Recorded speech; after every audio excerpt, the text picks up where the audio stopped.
preferred Julio, and what's the genesis of that name? So Julio came from back in high school. Whenever I played receiver, my favorite receiver, Julio Jones, and then it just stuck with me ever since. And now everybody here call me Julio. I don't get called my real name no more. So yeah.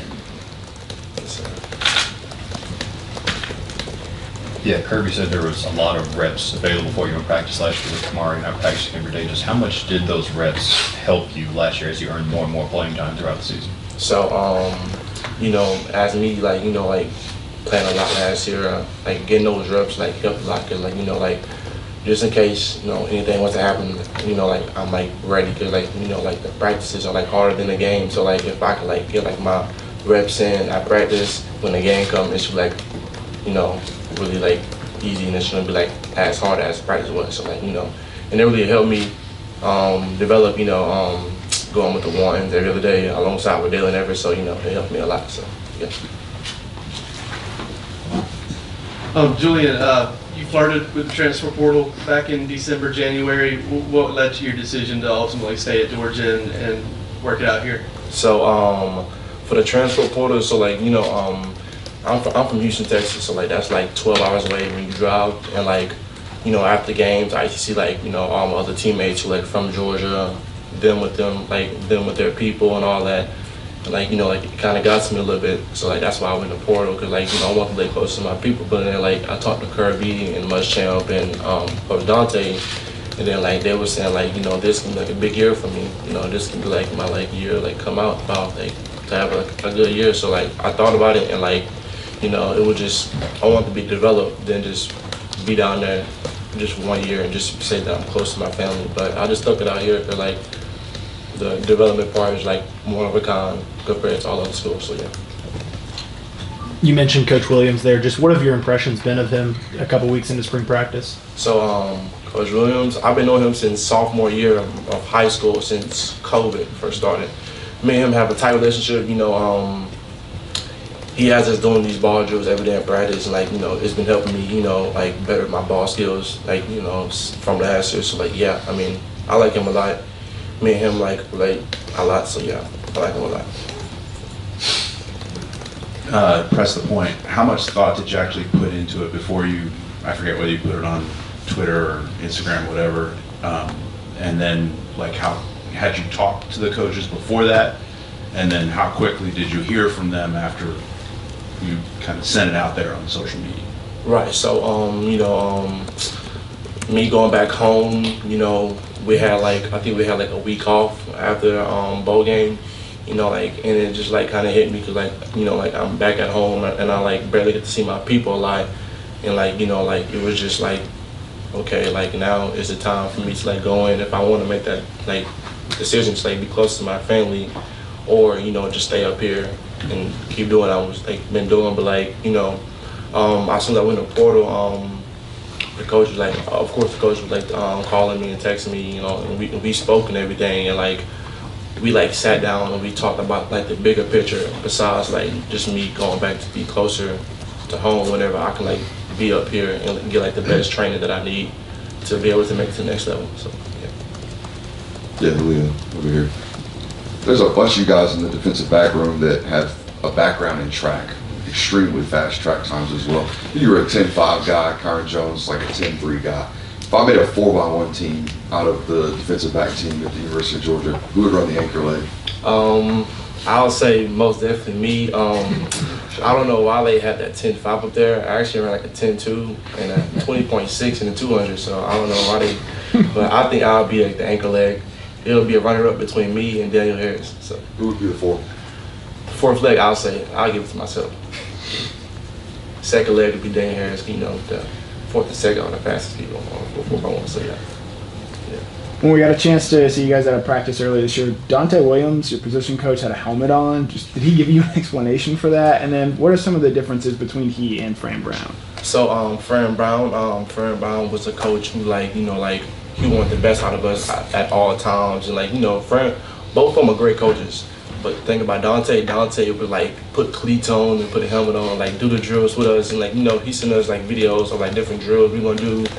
Sometimes he'll have some gloves on and everything, and he'll get out there and like do all the drills and show us like how it's done, and like I think like that's kind of like helping us like as a whole. So like see him do it like right there, and then like us like mimic the same thing that he wants us to do. So yeah, I think it helps a lot. So yeah. Go ahead. Sorry. What have you seen from Kobe Young so far? With 6 practices, has he done anything that he didn't necessarily expect, or what's he looking like out there? I've seen Kobe Young, before he even got here. His little like film he had over there at Miami, and like he's like a good jump ball guy. So like I mean, he's been like going on top of people, and like he's a big guy. So like he's really gonna be like a big important like a big piece of us for this fall coming up. So yeah, he's a big guy. It was interesting hearing you talk about the DB speed. I'm sure at some point Arian Smith would probably talk to you about a race. If you could, I don't know if you want to comment on that, but I wanted to follow up on what you were talking about on the decision to stay here, because we talked with Mike a little earlier, and Amarius Mims talked to us about short-term, long-term. Is there that big of a difference between the value you can get coming out of Georgia DB with NFL money than maybe some of the quick money that's been thrown around out there in Iowa-wise? Right. So like that was one of the things that I said whenever I was leaving the transfer portal. I was like, like why leave like the best school that like can like give you like everything you need to be ready for the next level, and just to leave, just because like a few bucks from like another school could have offered you that. So I mean, it's just like important futures, like just like stay here and like get the development, because this is like, Georgia gets you ready for like the NFL, and it's been proven. So like I want to be a part of that. So. And then as far as Arian, you guys ever talk about racing, or is there any trash talk out there? We talked about racing, but Arian's like a 10 flat guy. Like I seen him run track his freshman year against Matthew Bowlen. So yeah, Arian's a different type of fast dude. So yeah. Yeah, Kirby mentioned that the Missouri game last year, he kind of thought it was a breakout game for you. Just what do you think clicked for you that week, and then in that game, and then how frustrating was it to then have that injury against Ole Miss? I think that's next week. So the week leading up to the Mizzou game, we had this new formation going in, and like I knew I was gonna play that game. So like that whole week I was like locked in, like getting ready to play this week, and then like whenever they like called it. Like I went in, I was like, like I said, like the practices are like harder than the games. So like I knew like I was doing good like in practice, so I knew like when a game would come, it wouldn't be like no huge difference. So like I was going out there and did what I did, and trusting my technique, and which is good. But then the following week after that Ole Miss game, I knew I was gonna be a big piece of the team to go into that game. But after that play that happened, I was just like. I was hoping that it wasn't a major, but then I went in and got an X-ray, and then it was like it came back different. So I was like, it was a bummer, but I'm back and healthy now, so I'm ready.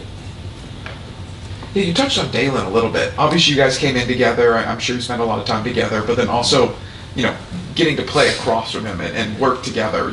How have you just enjoyed being through this process with him, and how excited are you to possibly have an opportunity to really get a ton of opportunities to start alongside him, like you did in that Mizzou game? Right, so Dalen Everett's a good guy. Me and him came in together, so just to see that me and him, me and him really stuck it out, and didn't leave, and still here and kept grinding and kept our heads down.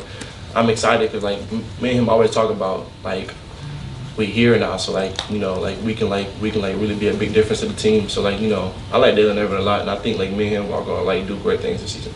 Yes, sir.